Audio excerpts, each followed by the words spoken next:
வெட்டினேன்.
அவன் பேச்சை கேட்டு என்ன அவமானப்படுத்தி அனுப்பிச்சீங்களே, என்னாச்சு? என்னடாச்சு? என் ஜாதிக்கார பொண்ணு 16 வயசுல தாலி எடுத்துட்டான். உள்ள இருந்திருந்தாலாவது உயிரோடு இருந்திருப்பான். பாவிப்பைய பரோல்ல கூட்டிட்டு வந்து பச்சை மண்ண தாலி அறுக்க வச்சுட்டான். எங்கடாவன்? எங்கவன்? அவன் ஜாதி பொண்ணு தாலி அறுத்திருந்தா அவன் ரத்தம் குதிச்சிருக்கா, அவன் இங்க இருந்திருப்பான். அவன மாதிரி ஆளுகளை தானே நீங்க தலையில இருக்கு வச்சு ஆடுவீங்க, தலைவனாக்குவீங்க. என்ன அவமானப்படுத்தி அனுப்பிச்சதுக்கு அப்புறமும் நான் இங்க வந்திருக்கேன். ஏன்னா நான் உங்க ரத்தடா, உங்க ஜாதி ரத்தம். அன்னைக்கு நீங்க பேச்ச கேட்டிருந்தா இந்த நிலைமை வந்திருக்குமா? வர விட்டுருப்பா. ஏண்டா ஏன் மரம் மாதிரி நிக்கிறீங்க? உங்களுக்கு எல்லாம் மானம் இல்ல, ரோஷம் இல்ல, வீரம் இல்ல, உப்பு போட்டுதாண்டா சோறு நிக்கிறீங்க. இந்நேரம் ஜாதிக்காரனோட 1000 தலை உருண்டு இருக்க வேணாம், 1000 பொண்ணுங்க தாலி அறுந்திருக்க வேணாம். இதுக்கெல்லாம் காரணமா இருந்தானே போட்டு அவன் புறமா இருக்க வேணாம். விடமாட்டேன். என் சொத்தை அழிஞ்சாலும் சரி, என் தலை உருண்டாலும் சரி, என் ஜாதி அழிய நான் விட மாட்டேன். அருவாட நான் எடுப்பேன். என் ஜாதிக்காரனை விட்டவனை நானே வெட்டுவேன். நீங்க எல்லாம் நம்ம ஜாதிக்காரனுக்கு பிறந்தது சத்தியம்னா என்னோட மகன் இல்ல எடுத்து போங்க. இறங்குங்க ஐயா. நீங்க சொன்னது 100க்கு 100 உண்மை ஐயா. நீங்களே கையில அருவாளை எடுக்கிறேன்னு சொன்னதுக்கு அப்புறம் நாங்க எடுக்கலைன்னா நம்ம ஜாதிக்காரனுக்கு நாங்க பொறக்கல ஐயா. இதுக்கெல்லாம் காரணமா இருந்தானே அவன் தலை மண்ணுல உருண்டதுக்கு அப்புறம் தான் இந்த பணத்தை மண்ணுக்குள்ள புதைக்கணும். ஆமா.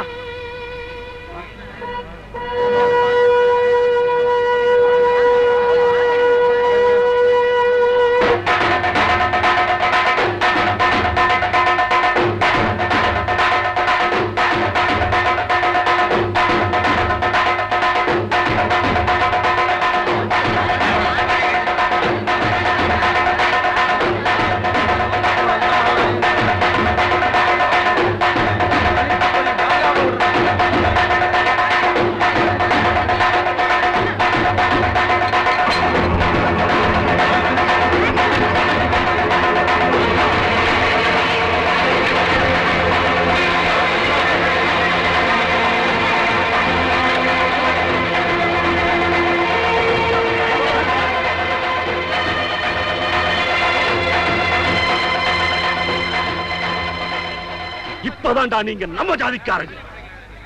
போங்க.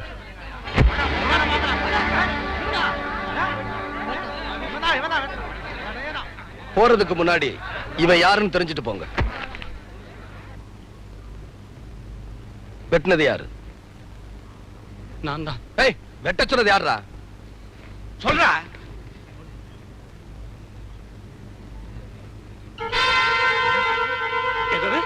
நான் விட்டு சொன்னா? ஏடா நான் விட்டு சொன்னா? ஏன் ஜாதிக்காரன் நான் விட்டு சொன்னா? இவன் அப்படி சொல்ல சொன்னா? நீ இவாளா? ஏடா ஒன்னா இருக்கிற ஜாதியை உடைக்க வந்திருக்கியா? நாங்க ஒன்னா இருக்கணும்னா நீ உயிரோடு இருக்க கூடாது. அருவாளா என்ன அருவாளா? ஐயா, இனிமே அருவாளை நீங்க எடுக்க கூடாது. எங்களுக்கெல்லாம் நல்லது பண்றது யாருன்னு நீங்க எங்களுக்கு உணர்த்திட்டீங்க. நாங்களே பாத்துக்கிறோம். நில்லுங்க. உங்க கால்ல விழுந்து கும்பிடுறேன். ஜாதி வெறியால ஒன்னா இருக்க தேசத்தை உடைச்சிடாதீங்க. இது நம்ம நாடு, நம்ம பூமி. நாசமாக்கிறாதீங்க. முடியாது, முடியாது.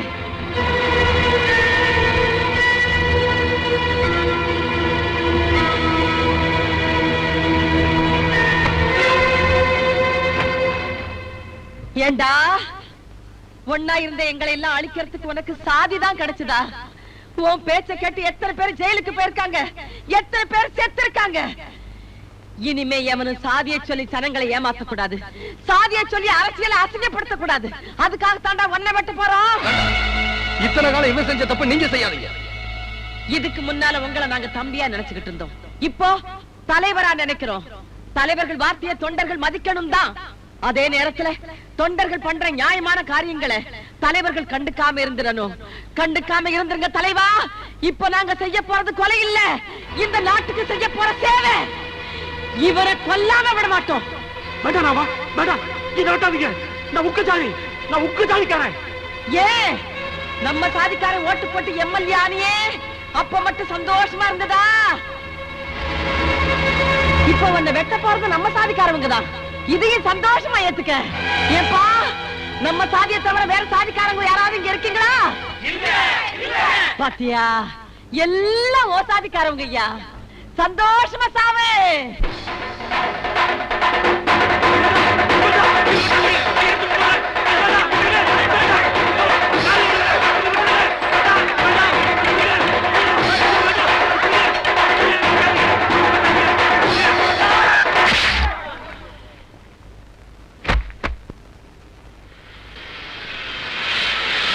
சாதி பிரச்சனை வச்சு சாதிக்கலாம்னு நினைச்சீங்க, என்ன ஆச்சு? எல்லாமே சரிஞ்சிருச்சு. உடையார் மகன் உங்களை ஜெயிச்சிட்டான். அவனை ஒண்ணுமே பண்ண முடியாது. இனி விட மாட்டான்.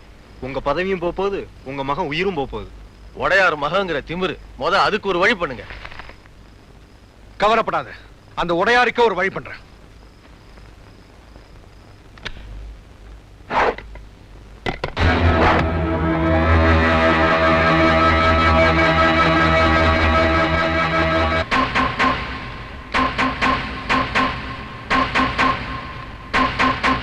என்ன ராஜரத்னம், திடீர்னு வந்திருக்க? ராஜரத்னம், என்னையா அது? என்ன காப்பாத்திக்க, வேற வழி தெரியல.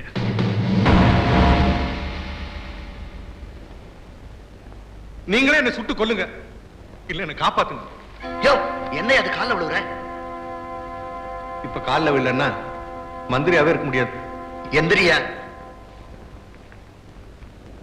உங்க மகன் போஸ் என் மகனை புரி வச்சுட்டான். உயிரோட விட மாட்டான். அவனை காப்பாத்துற உங்க கையில தான் இருக்கு. கையில இருக்கிறத வச்சு சுடதான் முடியும், காப்பாத்த முடியாது. நான் என்ன பண்ணணுங்கிறத கொஞ்சம் விவரமா சொல்லிய. உங்க பொண்ண என் பையனுக்கு கல்யாணம் பண்ணி வச்சா என் பையனையும் காப்பாத்திக்குவேன், என் பதவியையும் காப்பாத்திக்குவேன். தங்கச்சி கழுத்துல ஏறின தாலிய எந்த அண்ணனும் தட்டி பறிக்க மாட்டான். அது உங்க மகன் தங்கச்சி மேல உயிரே வச்சிருக்கான்.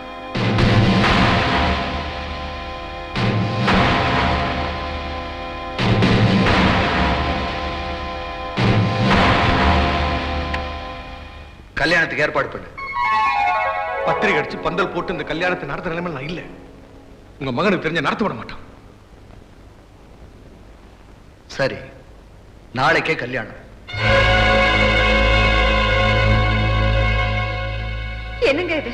அந்த அயோக்கியனுக்கு நம்ம பொண்ணை எப்படி கட்டி கொடுக்கறது? இந்த காலத்துல யோகியமான மாப்பிள்ளையா எவன் இருக்கான்? படிக்காதவன் நிறைய பேர் இருக்கான், குடிக்காதவன் எவனுமே இல்ல. இத பாருங்க, அவன் குடிகாரனா இருந்தா பரவாயில்லைங்க, கொலைகாரன். அரசியல்ல கொலைகாரனுக்கு பேரு கொள்கை வேற. அப்படி ஒரு கொள்கை வேற எனக்கு மருமகனா வர்றதுக்கு நான் சம்மதிக்க மாட்டேன். நான் சொன்னதுதான். அவன் மகனை காப்பாத்துறதுக்காகத்தான் நம்ம பொண்ணை கேட்டிருக்கான். என் மகனை காப்பாத்தணுங்கிறதுக்காகத்தான் நானும் சரின்னு சொன்னேன். வீட்டை விட்டு வெளியில போடான்னு சொன்னேன், போயிட்டான். அவ வெளியில இருந்தா என்னால தாங்கிக்க முடியும். ஏதாவது பண்ணிட்டு அவ உள்ள போயிட்டான்னா என்னால தாங்கிக்க முடியாது. உன் பையன் அரசியல்வாதிகிட்ட மோதுறான், அரசியல்வாதிங்க எப்பவுமே அடிபணிஞ்சு போவாங்கன்னு நினைக்காது. அடிவாரியை அறுத்துருவானுங்க. உன் மகனுக்கு தெரியாம நாளைக்கு காலையில ரிஜிஸ்டர் ஆபீஸ்ல கல்யாணம்.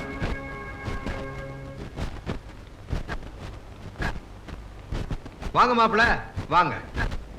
மச்சான், நீ நின்னா எனக்கு கால் வலிக்கும். ஓகே. சாந்தி, உன்னை பார்க்க உங்க அண்ணன் வந்திருக்காரு.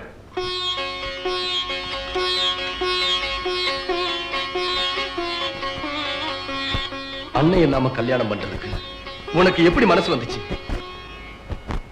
அவன் கை நிறைய காசை வாங்கிட்டு பொண்ணை கட்டுவான். நான் உங்க அப்பன் காலில் விழுந்து கட்டியிருக்கேன். ஏன் தெரியுமா? இனிமே நீ என்னை எதிர்த்து ஊர்வலம் போனேன்னு வச்சுக்கோ.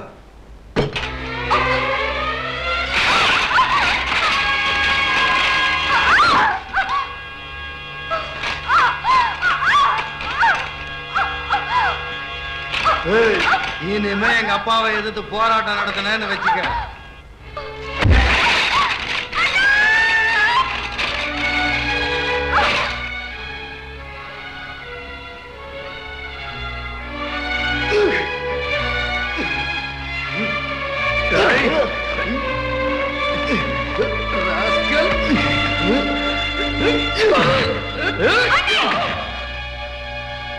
அவரை தொடாத.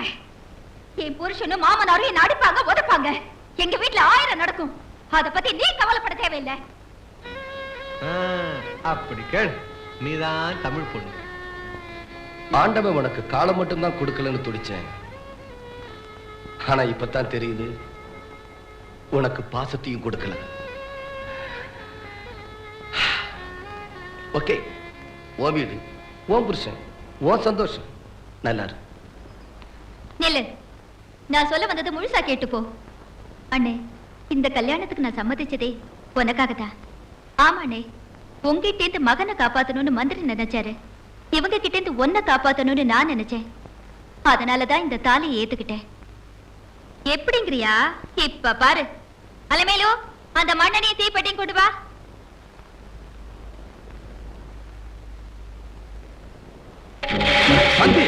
பொருள் தீ பதற வேடிக்கை பாரு.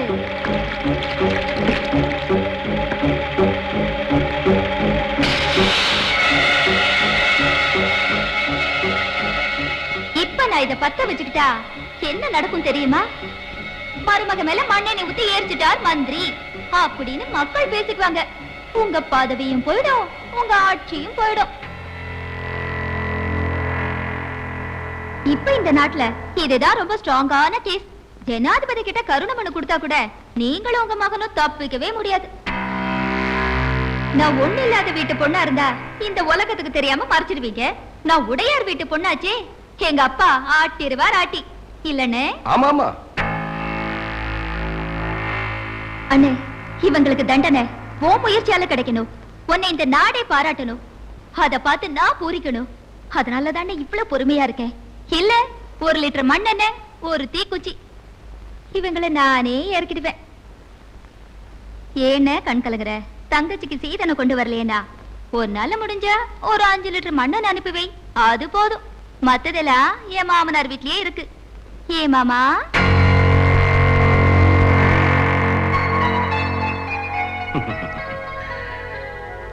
மாமனார, எப்படி என் தங்கச்சி? ஏமா, மாமனாருக்கு விதவிதமா சமைச்சு போடுமா. நீ கவலைப்படாதானே, செமத்தியா போடுறேன். வரட்டுமா? மாண்புமிகு மாமனார, வரட்டுமா? ஏன் மாமனாரே, மண் என்ன உங்க இலாக்காவா? இவ்வளவு தண்ணி கலந்துருக்கீங்க. இனிமேலாவது உடல் ஊனமுற்றவங்களை கேவலமா நினைக்காதீங்க. அவங்களுக்கு புத்தியும் இருக்கும், பலமும் இருக்கும், எதையும் சாதிக்க முடியுங்கிற நம்பிக்கையும் இருக்கும். மறந்துடாதீங்க. உனக்கு சனி ஸ்டார்ட் ஆயிடுச்சு. போ. காலே இல்லாத வயித்துல இப்படி புளிய கரைச்சிட்டு போற. யோ, திலகவதி ஏன் பொண்ணியா? நான் வளர்த்த பொண்ணு. இப்போ நான் அவளை பார்க்கணும். வழிவிடு. என்ன பாத்துட்டு இருக்கீங்க? தலியா, யாரா இருந்தாலும் எம்பியை பார்க்க கூடாதுன்னு எங்களுக்கு மேலதிகாரிங்க உத்தரவு போட்டிருக்காங்க. உத்தரவு போட்ட அதிகாரி 5 வயசுல வனாதே இருந்தப்போ சோறு போட்டானா? நான் போட்டேயா? கூப்பிட அவனை. எங்க அதிகாரியே அவன் சொல்றியா? போடா.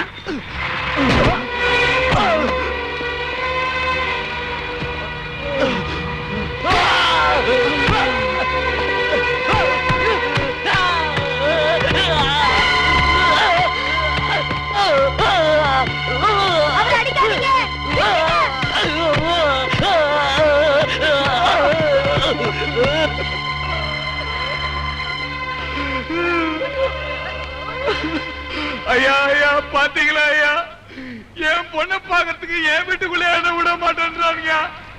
அடிச்சு வச்சிருக்கானுங்க, அடிச்சு வச்சிருக்கானுங்க. ஒரு எம்பியை வெளியே விடாம அடிச்சு வச்சிருக்கானுங்க இவனுங்க.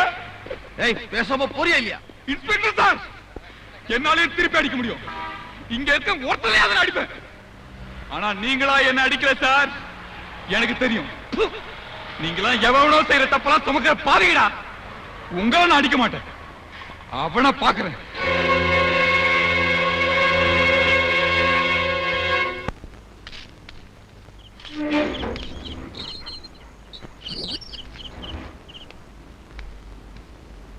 திலகவதி வச்சு படம் எடுக்கிறானே, அந்த ப்ரொடியூசருக்கு ஃபோன் பண்ணியா? வந்து உங்களுக்காக காத்துக்கிட்டு இருக்காரு. வணக்கம் சார்.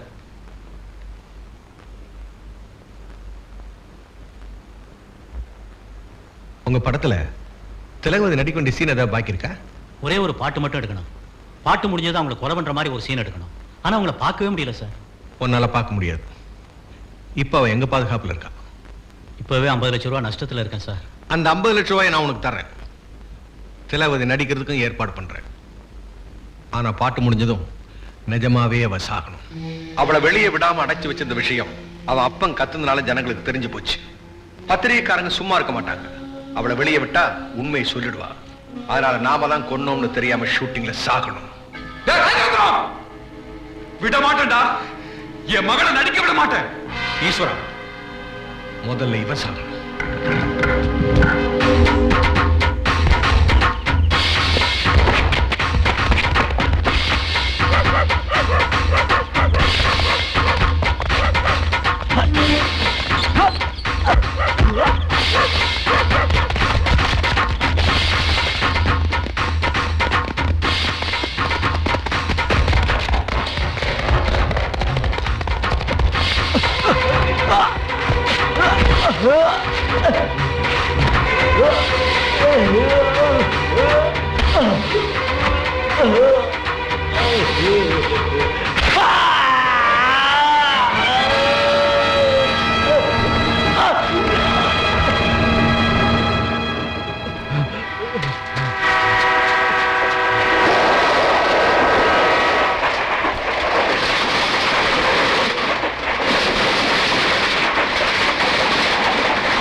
அந்த எம்பி திலகவதிய வெளியே விடாம வீட்லயே அடைச்சு வச்சிருக்காங்களா? யாரையும் பார்க்க விடாம போலீஸ் காவல் வேற போட்டிருக்காங்களா?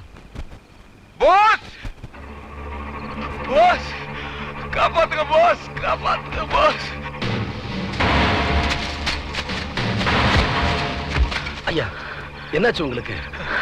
மந்திரோட ஆளுங்க திலகவதியை கொலை பண்ண போறாங்க. தயவு செஞ்சு அவளை காப்பாத்துங்க ஐயா. நீங்க நினைக்கிற மாதிரி திலகவதி தப்பான பொண்ணு இல்ல. அவளுக்கு கெட்ட பேரு வந்தாலும் பரவாயில்ல, நீங்க உயிரோட இருக்கணும்னு நினைச்சவ என் பொண்ணு. அவளை நாளைக்கு நடக்க போற ஷூட்டிங்ல கொலை பண்ண போறாங்க போஸ். அவளை காப்பாத்துங்க போஸ்.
எம்மா திலகவதி எங்கம்மா வந்த? ஏழை இங்க எழுச்சி வாயனுங்க. எது நடந்தாலும் மறந்துடுவாங்க நினைப்புல வந்திருக்கியா? தயவு செஞ்சு நான் சொல்றது கொஞ்சம் கேளுங்க. இப்படி கும்பிடு போட்டு எங்க குடிய கெடுத்தது போதும், பேசாம திரும்பி போயிரு. இன்னத்துக்கு அவரை பாக்குற? உண்மையை சொன்ன உடனே ரோஷம் பொத்துக்கிட்டு வந்துருச்சு.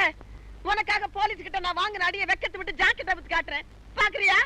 இங்க இருக்கிற பொம்மநாட்டிகளை எங்க அடி வாங்கிருக்காங்க காட்ட சொல்றேன். பாக்குறியா?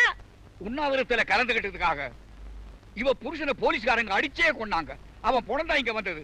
ஆனா செய்தி பேப்பர்ல வரல. மந்திரி யோகியன், நீ கொடுத்த அறிக்கை மட்டும் தான் வந்துச்சு. மந்திரி நல்லவர்னு அறிக்கை கொடுத்தேன். ஏன் தெரியுமா? திலகவதி, நாடு பூரா என் பேர் நாரி போச்சு, என் நாக்காலியும் ஆடி போச்சு. அதை காப்பாத்திக்க ஒரே வழி, நான் உன்னை கெடுக்க முயற்சி பண்ணலன்னு நீ பத்திரிகையில அறிக்கை கொடுக்கணும்.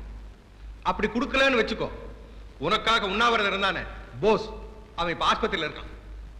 எனக்கு வேண்டிய டாக்டர்ல வச்சு அவனுக்கு விஷ ஊசி போட்டு கொலை பண்ணிடுவேன். எனக்கு வேண்டிய போலீஸ் அதிகாரிகளை வச்சு பட்டினி கிடந்து செத்துட்டான்னு ஜனங்களை நம்ப வச்சிருவேன்.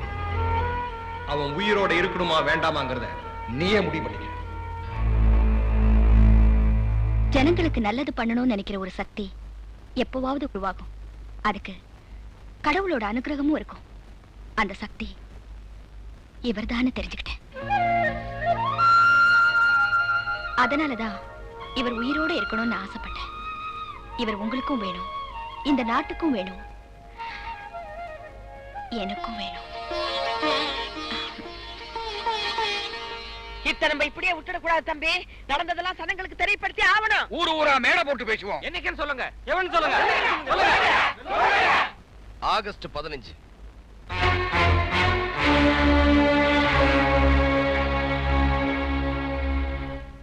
அந்த திலகவதி உங்க மகன் காப்பாத்தி அவன் பாதுகாப்புல வச்சிருக்கான். ஆகஸ்ட் 15ஆம் தேதி கோட்டைக்கு பேரணி நடத்த போறானா. ஆட்சியை கலைக்க சொல்லி கவர்னர்ட்ட மனு கொடுக்க போறானா. ஊரா மேடை போட்டு அந்த திலகவதியை பேச வைக்க போறானா. உடையாருக்கு மகன் முக்கியமா நமக்கு ஆட்சி முக்கியமான்னு முடிவு பண்ணி ஆகணும். நாம என்ன முடிவு பண்றது? அதை உடையாரே முடிவு பண்ணட்டும். அவர் என்ன முடிவு பண்றது? ஆட்சி பிடிக்க பாடுபட்டது ஒரு நாளா 2 நாளா? பலி கொடுத்தது ஒரு ஆளா 2 ஆளா? உயிரை கொடுத்து பிடிச்ச இந்த ஆட்சியை உங்க மக கவுக்க நினைக்கிறத நாங்க அனுமதிக்க முடியாது. அதுவும் இப்ப கர்ப்பத்தை கலைக்கிற மாதிரி ஆட்சி ஈஸியா கலைச்சிடறாங்க. குழந்தைய சுலபமா பெத்துக்கலாம், ஆட்சியை சுலபமா பிடிக்க முடியுமா?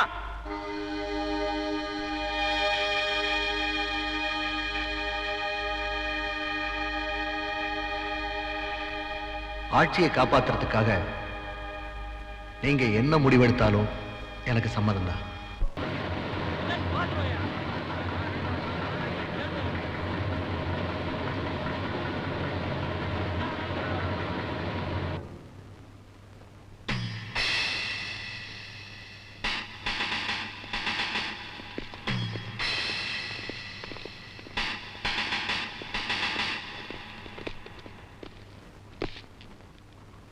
கவர்னரை பார்க்கணும், மனு கொடுக்கணும். உள்ள போக உங்களுக்கு அனுமதி இல்ல. கொடுக்கிற மனுவை என்கிட்ட கொடுத்துட்டு போங்க. முடியாது. அப்போ நீங்க கவர்னரை பார்க்க முடியாது. பார்க்காம போகவும் முடியாது. இன்ஸ்பெக்டர், இன்னும் 5 நிமிஷத்துல இவங்க யாரும் இங்க இருக்க கூடாது.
தம்பி இதை நீங்க சொல்லாம இருந்தாலே இதுக்கு காரணத்தை யாரும் எங்களுக்கு தெரியும். ஆனா அவங்களை சும்மா விட மாட்டோம்.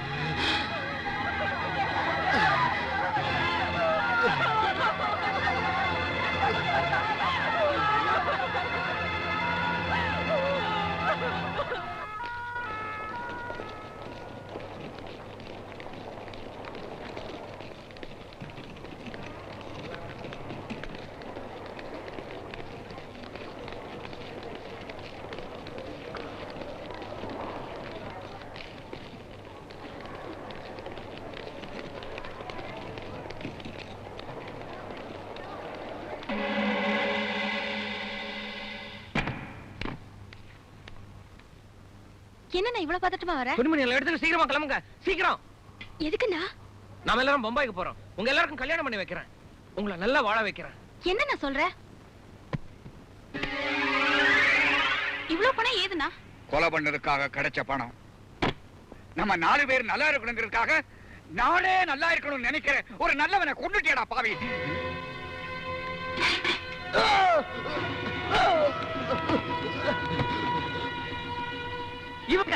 இவங்க கல்யாணத்துக்காக தான் இதை செஞ்சேன். இந்த பணத்துல எங்க கழுத்துல தாலி கயிறு ஏறதை விட உன்னை கொலை பண்ணிட்டு தூக்கு கயிறு ஏறதை நாங்க பெருமையா நினைக்கிறோம்டா. காலம்புறம் கண்ணியா இருந்த கூட கவலைப்பட்டு இருக்க மாட்டோம். பணம் பாசம் எல்லாத்தையும் விட்டுட்டு ஊருக்காக உழைச்ச ஒரு உத்தமனை கொன்னுட்டியாடா. கூட பொறக்கலனாலும் அவர் தாண்டா எங்களுக்கு அண்ணன், நீ இல்ல. நம்ம இனம் நாட்டுக்காக பாடுபட்ட இனமா இருக்கணும். துரோகம் பண்ண இனமா இருக்க கூடாது.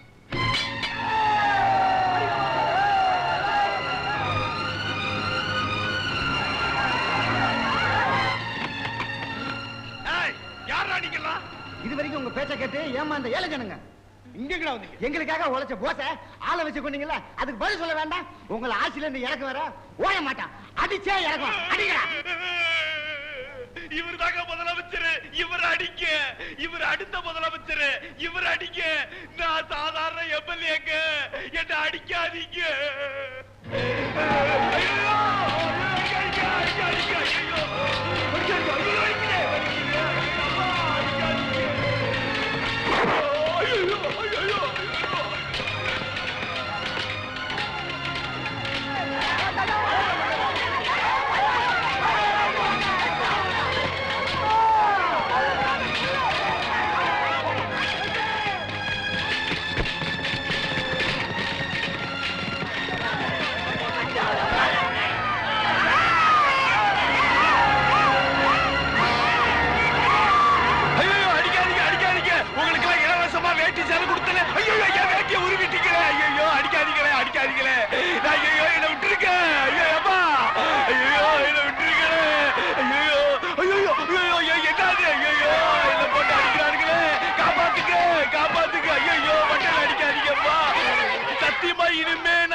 நிக்க மாட்டோம்பா.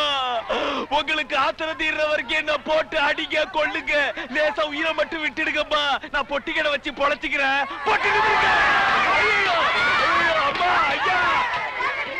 பண்ண மாட்டேன், பண்ண மாட்டேன். இவன் ஆம்பளை பையனை பக்க மாட்டேன். அப்படியே பார்த்தாலும் அரசியலுக்கு விட மாட்டேன். இனி அரசியலுக்கு வர மாட்டேன். அரிசி வியாபாரம் பண்ணி பொழைச்சுக்கிறேன். என்ன விட்டுருங்க.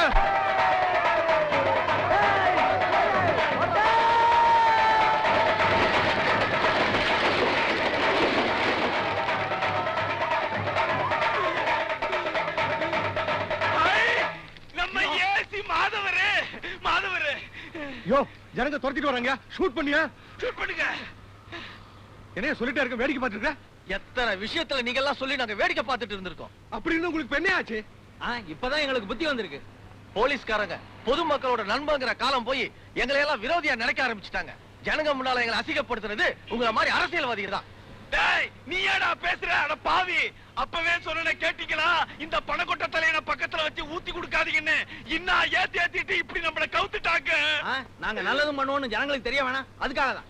யோ, நான் நினைச்சா என்ன பண்ணுவேன் தெரியுமா? அடச்சே, உங்க ஆட்சியே கவர போகுது. எடையா போட போறீங்க நீங்க? யோ, ஜனங்க அடிக்கிறாங்க. என்ன பண்ண சொல்றேன்? வேடிக்கை பார்க்க போறோம். அது போ. ஐயோ ஐயோ, அடிக்காதீங்க. அட பாவிகளா, வீடு கட்டி அடிக்கிறீங்களேடா. போட்டு விக்கிறீங்களேடா.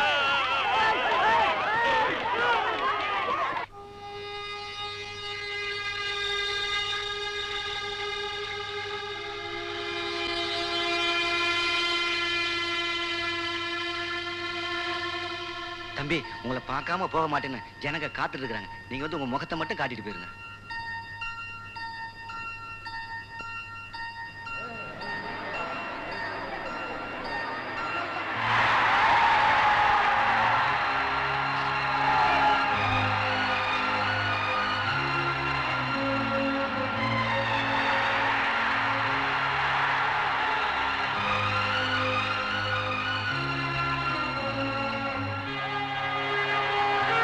என் மேல நீங்க காட்டுற அன்புக்கும் வச்சிருக்கிற நம்பிக்கைக்கும் எப்படி நன்றி சொல்றதுன்னே தெரியல.